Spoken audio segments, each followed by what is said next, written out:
안녕하세요. 오늘은 삼성전자 종목코드 005930에 대해 공부해 보았습니다. 현재 삼성전자는 AI라는 거대한 변곡점의 중심에 서 있습니다. 시장의 평가는 극과 극으로 나뉘고 있습니다. 기술 경쟁에서 뒤처진 가치 함정이라는 비관론, 그리고 역사적 저평가 구간이라는 기회라는 낙관론이 충돌하고 있습니다. 오늘 영상에서는 감정적인 해석을 배제하고 오직 데이터와 팩트를 기반으로 삼성전자의 현재 가치와 미래 방향성을 공부해 보았습니다. 첫 번째, 기업 개요 및 사업 구조입니다. 삼성전자는 1969년 설립 이후 가전제품 생산을 시작으로 반도체, IT 분야를 선도하는 글로벌 기업으로 성장했습니다. 특히 1983년 반도체 사업 진출, 1993년 신경영 선언과 같은 역사적 변곡점을 거치며 현재의 모습을 갖추게 되었습니다. 삼성의 사업 구조는 크게 두 개의 핵심 사업부로 구성됩니다. 하나는 DS, 디바이스 솔루션 부분, 즉 반도체입니다.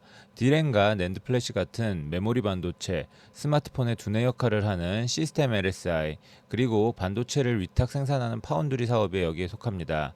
삼성의 이익을 가장 좌우하는 핵심 엔진입니다.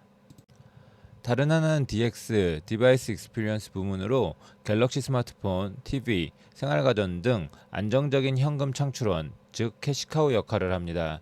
이 매출 기여도 차트를 보시면 전체의 55%가 반도체에서 발생합니다.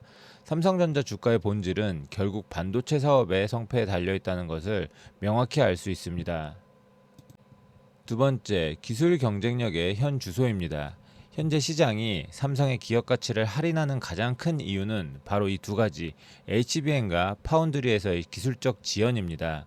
왼쪽의 HBM, 즉 고대역폭 메모리 시장 점유율을 보면 AI 칩 시장의 90%를 장악한 엔비디아를 상대로 한 공급 경쟁에서 경쟁사의 주도권을 내준 상황입니다. 2024년 추정치 기준 SK 하이닉스가 53%의 점유율로 앞서가는 동안 삼성전자는 38% 수준에 머물러 있습니다. 이는 단순한 점유율 하락이 아닌 차세대 기술 리더십에 대한 시장의 신뢰가 흔들리고 있다는 심각한 시그널입니다.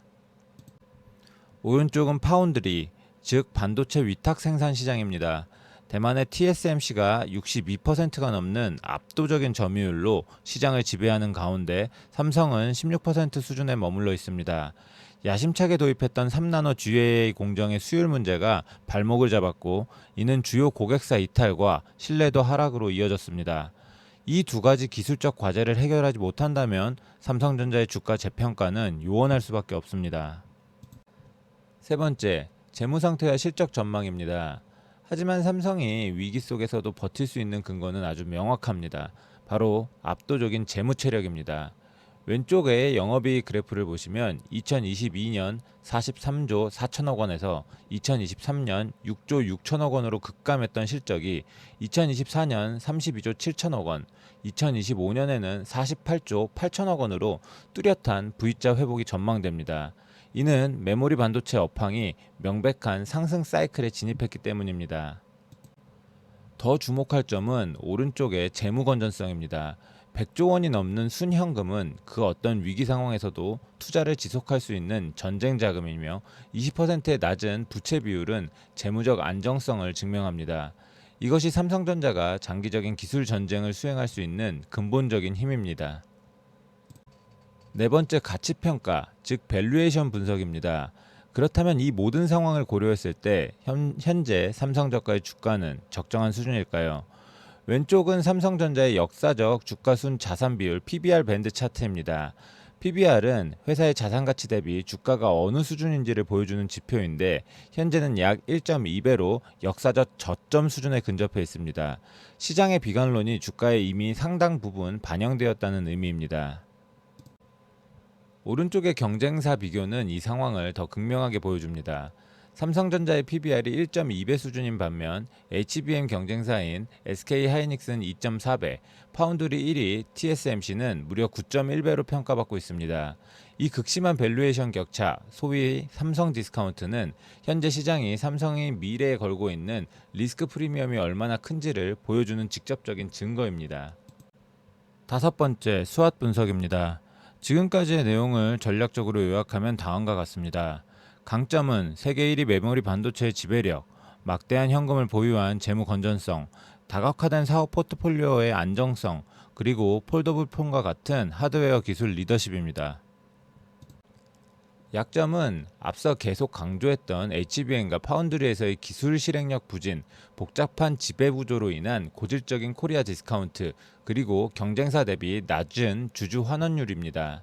기회 요인은 명확합니다. AI가 이끄는 반도체 수요의 구조적 성장이 가장 큰 기회이며 HBM 품질 인증 통과 시 폭발적인 실적 개선과 주가 재평가가 가능합니다. 또한 이나노 공정 선점을 통한 파운드리 신뢰 회복과 갤럭시 AI를 통한 생태계 확장도 중요한 기회입니다. 위협 요인으로는 미중 기술 패권 경쟁과 같은 지정학적 리스크, 경쟁사와의 기술 격차가 고착화될 가능성, 삼성생명법이라는 잠재적 오보행 리스크, 그리고 심화되는 노사관계를 꼽을 수 있습니다. 여기까지 분석이 도움이 되셨다면 잠시 시간을 내어 구독과 좋아요를 눌러주시면 감사하겠습니다. 채널을 지속하는 데 큰 힘이 됩니다. 분석을 원하시는 다른 종목이 있다면 댓글로 남겨주시기 바랍니다. 여섯 번째, 주요 리스크 요인입니다.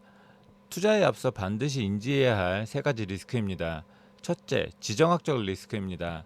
미중 기술 전쟁의 한복판에서 외교적, 전략적 판단이 기업의 명운에 직접적인 영향을 미칩니다.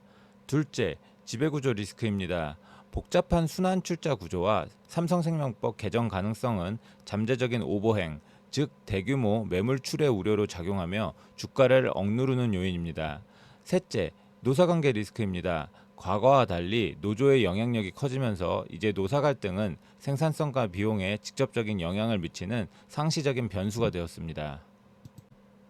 일곱 번째, 목표 주가와 투자 전략입니다. 시장 컨센서스를 종합해 보겠습니다.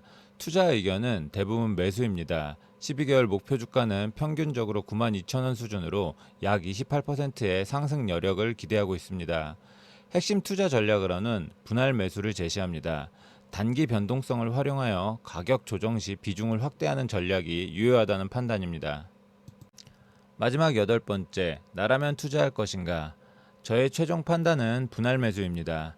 현재 주가는 HBM과 파운드리에서의 실패 가능성, 즉 시장이 상상할 수 있는 최악의 시나리오를 대부분 가격에 반영한 최대 비관론의 정점에 있다고 판단합니다. 이는 역설적으로 매우 매력적인 비대칭적 위험 보상 구조를 의미합니다. 주가의 하방은 연간 9.8조 원의 확고한 배당과 철옹성 같은 재무 구조로 인해 제한적인 반면, 상방은 HBM 품질 검증 성공이라는 단일 촉매제만으로도 크게 열려있기 때문입니다. 만약 제가 투자한다면 이는 명백히 DS 사업부의 턴어라운드에 대한 투자입니다. 시장의 의구심이 최고조에 달했을 때 기술적 난관을 극복하고 다시 한번 지배력을 증명해온 삼성의 역사적 DNA에 베팅하는 것입니다. 오늘 영상은 특정 종목에 대한 매수 또는 매도 추천이 아닙니다. 모든 투자의 최종 결정과 책임은 투자자 본인에게 있다는 점을 반드시 인지해 주시기 바랍니다. 시청해 주셔서 감사합니다.